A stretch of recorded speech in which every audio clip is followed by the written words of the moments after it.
The chimneys are actually pulling the air, the hot air out of the house, therefore you get flow. I've never seen anything like this, and it's built right within the fabric of the house. It's not anything added on later. Now, where were the Gores getting these kinds of ideas? On the table over here, a book by the name of architect developed by the name of Mandar, and he recorded a Parisian house to the last nail. And it's a really great book to look through if you want to have the chance to look through that. But he's illustrating for us how these systems worked. And here's an underfloor system in a dining room. I can bore you to death, but you can see it in this book how this precisely worked. But he's heating the floor with stoves, just like they did here.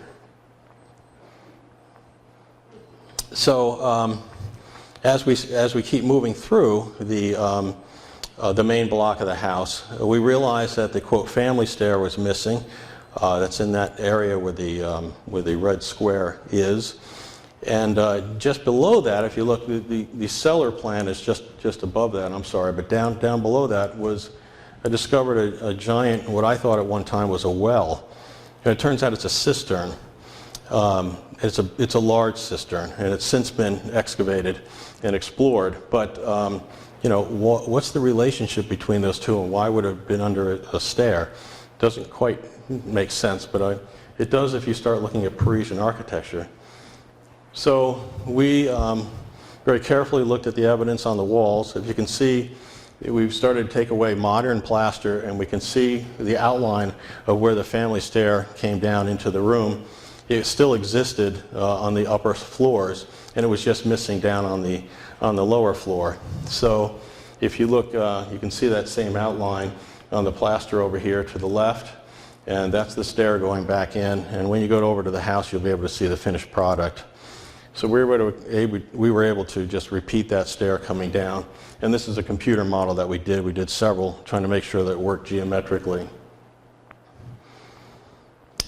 So in this book here, the Mandar book, and there are other books that actually show that the Parisian houses had water closets or toilets.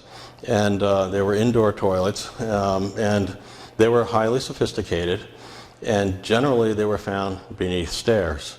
So here's a plan, once again, by Thomas Jefferson, early design for a house, and he shows these little circles under his stairs because he's seeing water closets under stairs in Parisian houses, and that's where he's putting it in his house.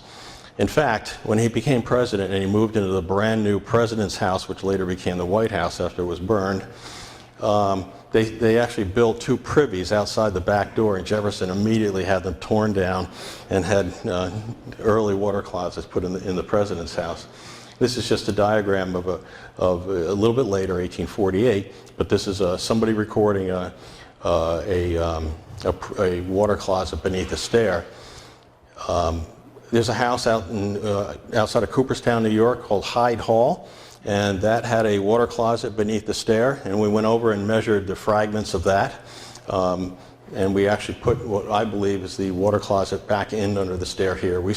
I think that's what the whole idea is behind the cistern beneath the stair that was actually used for the waste, I believe, for the water closet. And other evidence that we found under that stair led us to believe that was, in fact, where the water closet was. We know that he ordered one. The Gores ordered one. So moving out over into the west room of the east hyphen, when we first got there, it was one big space. You can see it was just one big room, and at one point there was the billiard table. Many of you may remember the billiard table being in that room. And we were asked to explore, well, what was this area of the house like? So we started looking at it very carefully, and we started looking at where partitions were and what finishes were. And you know, you walk into a house like this and you think, well, there's probably not a lot left. We have little tiny fragments of things, wallpapers. We may be able to dig something out of this. No, we were able to do a probe, and we found out they actually packed in the walls. And here, right here, we found all the studs, and there was all the finishes from the Gore period were still under the wall. It was just a shocking thing to find. And you'll see this all restored later on, but this is a detail of the wallpaper that we found. We also found where the original partitions were, and we were able to put those partitions back within that wing. But the important thing is, well, two important points, is that, first of all, it was very clear that this must have been an office. This must have been Christopher Gore's law office. We know the end room was the library. We know there's a center space, but it wasn't one big space. And therefore, the billiard table could not have been in that space. We also know that there was a bathing chamber there, and that's very well recorded, and I'll talk about that very quickly in a moment. But if you notice, off to one side, there's that circle and a square in it. Well, many of you who have been in the house, you'll see that we discovered a niche. That had been covered over by plaster, and I started looking very, very closely at the niche and at the firebox, or at least where the hearth was. And I believe that what we found there is something that was very common in Paris, in fact common throughout the Netherlands and into Russia. In fact, some people call them a Russian stove. This was a giant ceramic stove. The profiles of that stove are still there in the plaster. I believe this is the only one that ever existed in the United States. And so I believe the Gores bought this. This is an incredibly important find. It was actually fed by fresh air, once again, in wooden ducts that are still there in the cellar.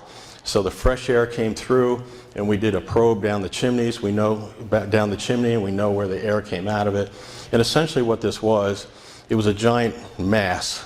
And when you put a fire in it, you let it burn for a while, and then you turn a damper, and then just the hot air goes through all the ceramic chambers. There's this whole complex system of chambers within that stove. Actually, Mark Twain saw one of these, and he could not believe how efficient they were. He said, you can walk up and touch one of these.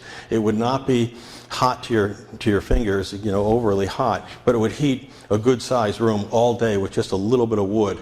He was fascinated by how efficient it was, and that's why these were all over Paris and beyond.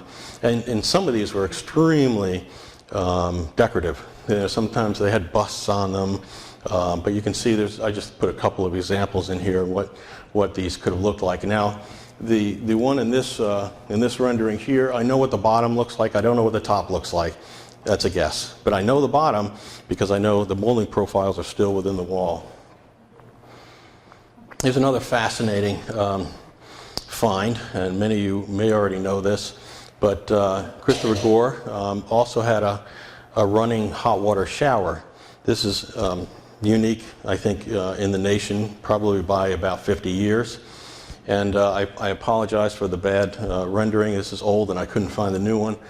But I found, well, one day I was in the cellar, and I'd heard there was a bathing chamber upstairs, and I was tapping on the concrete with a hammer. It sounded hollow, and suddenly the concrete let go, and I didn't hear anything for a few seconds until I heard a splash. And I realized I was precariously over a well that was directly beneath the chimney mast. But I realized that must have been the source of the water that fed the shower. So I climbed up into the attic, and I found the base. You can't see much there, but it's sort of above ground archaeology. I found the base of a cistern. Pieces of lead were there. I found piping. I found these fasteners that are, because I've run into them before, to hold lead pipes up against wood members, and those extended all the way down to the well in the cellar.